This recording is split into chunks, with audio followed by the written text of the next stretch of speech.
welcome to my channel, Takajozu. I am Ash and today I'm going on a grand manga shopping haul here in Japan. Specifically, I plan on going to the largest Animate in Japan, which is in Ikebukuro. There's like 9 floors and a plethora of manga to explore and other content to explore, and I plan on visiting some local bookstores near me, more so my favorite one, Kuma books. I love that bookstore. I always have the best of luck in there finding what I need and just discovering manga series that I haven't heard or seen yet, and yeah, it's always a good time there, so I can't wait. I'm super excited.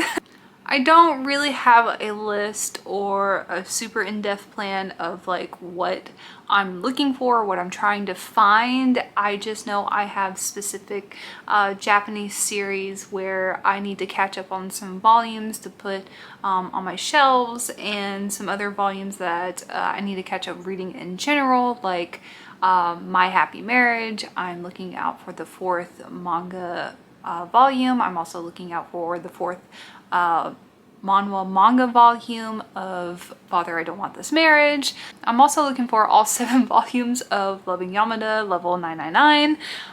Yeah, so that's where I'm at right now. And we'll go with the flow. We'll go with the flow, see how it is and what I'm doing. Oh crap, I also need to find like almost every omnibus volume of Bleach, because they had released these new omnibus volumes that came out in conjunction with Thousand Year Blood War arc anime last year. So they're really cool volumes, and yeah, I'm hoping to find all those. Yeah, that's all there is to it. that's it. That's what I'm doing, so let's just go do it.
Ikebukuro. 「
Honestly, this was such a good haul. I got 40 volumes and spent roughly around 22,000 yen, which is the equivalent to 150 US dollars, which we all know if I gotten 40 volumes in US, it would have been significantly more than what I paid for. Yikes. I didn't show it in this vlog, but I actually went to multiple Animate locations searching for these Bleach omnibus volumes I wanted. Some places had them, others didn't, and I was only able to get volumes 7, 8, 16, and 17 at the moment. Originally, I was collecting the English 3-in-1 volumes for a while, but when these came out, I wanted to collect these instead. These are specifically the Shueisha Jump remixes that came out in conjunction with the 1000-Year Blood War arc anime that again came out last year. And the style of it is so sleek and cool, and I like how the spines alternate between white and black. The covers also look very similar to the early 2000 DVD volume set covers, and I have noticed some differences between these volumes versus the English 3-in-1s. Some of the volumes have utilized the same cover art, some other volumes have different characters, or have a more updated character design. I'll leave it at that because the hunt continues for the rest of these volumes. This illustration book was too cute not to get. It's the My Hero Academia, the official easy illustration guide. This is a how-to easy illustration book by Mika Fujisawa.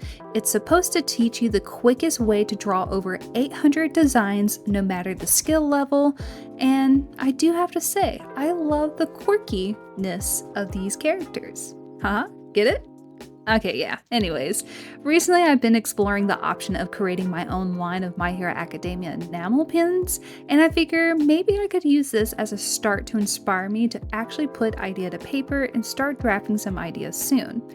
TBD on that for now. Note that the English version of this is set to release in October of 2023. You can already pre-order on Amazon. Up next, I got volumes 1 and 2 of The Fragrant Flower Blooms with Dignity.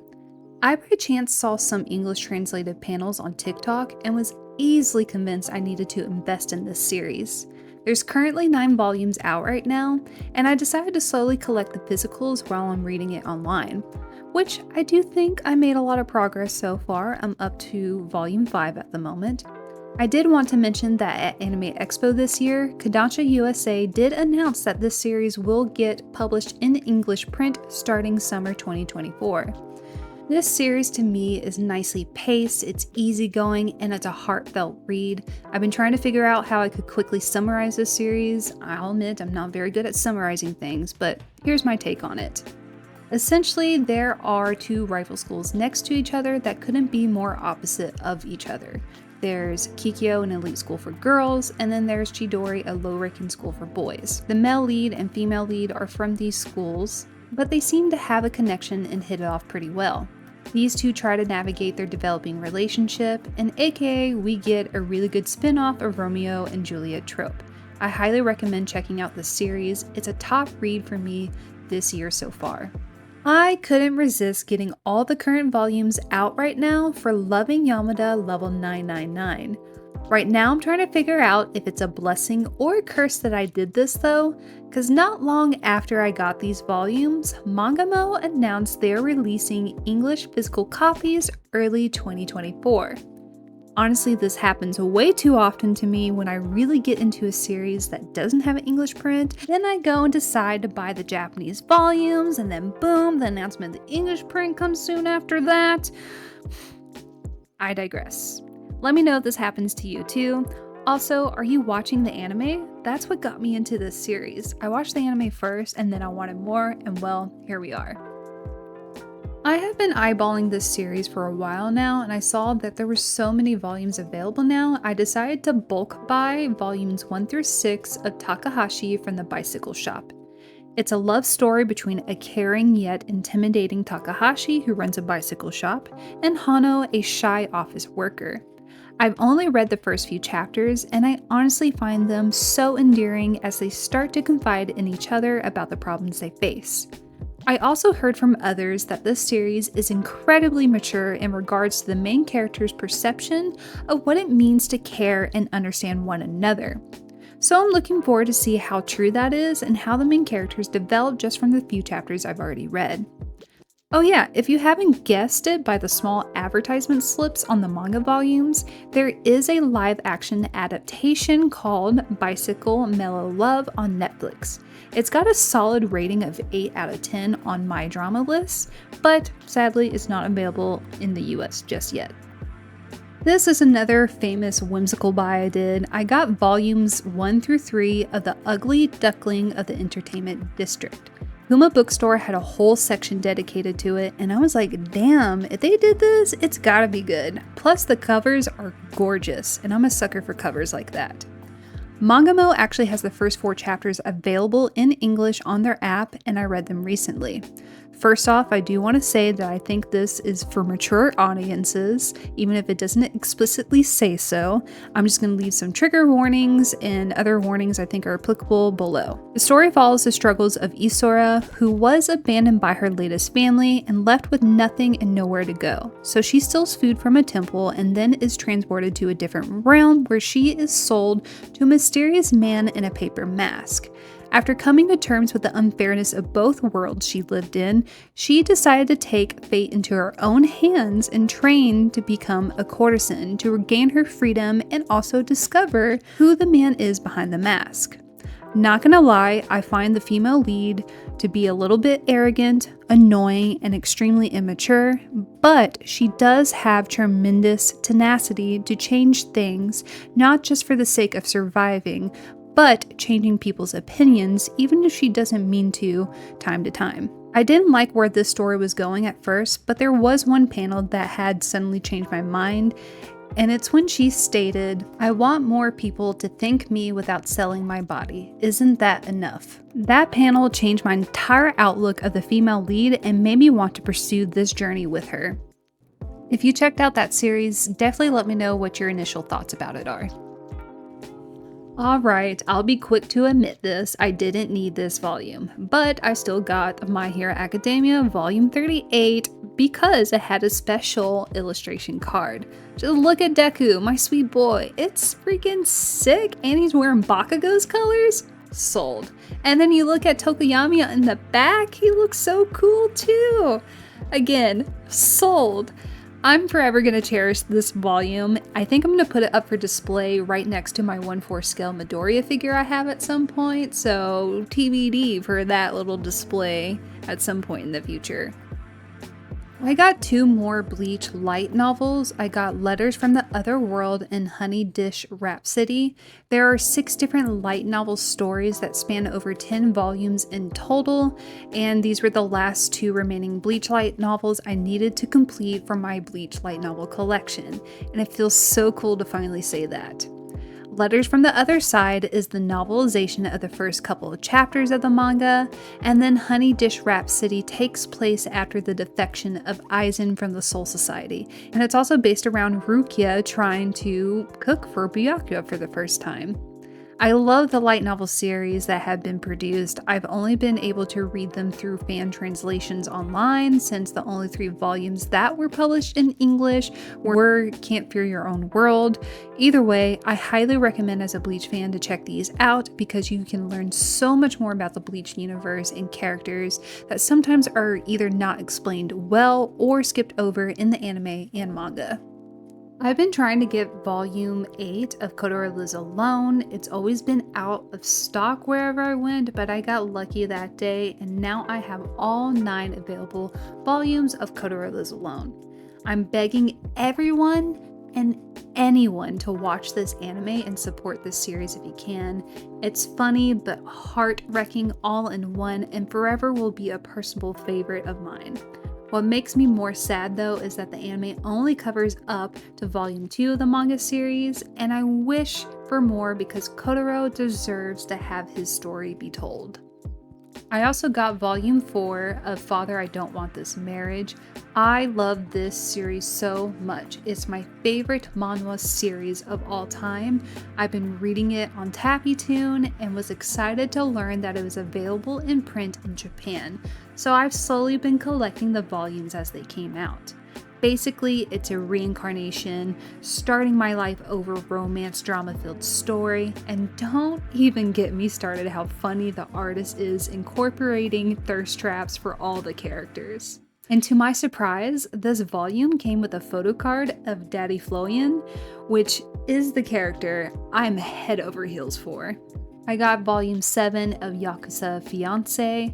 It's the latest volume I needed to update my collection, and so excited for this volume because we get introduced to a new, dangerous, and handsome, but thrilling villain to the story that shakes things up between the male lead and female lead.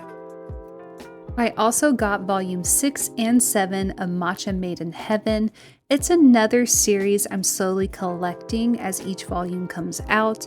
I feel like a broken record saying everything's my favorite, but truly, this is a top lister for me. It's a fake marriage, blooming romance trope that I promise will have you laughing and kicking your feet in the air blushing. Thanks to TikTok again, I was persuaded to get volume 1 of Choking on Love. It's basically about an art student named Hibari who struggles with her own perception of art. During her break at one of her shifts at work, she was working on a major school project when the table next to her accidentally breaks her laptop, causing a scene with their flashy and seemingly rude attitudes.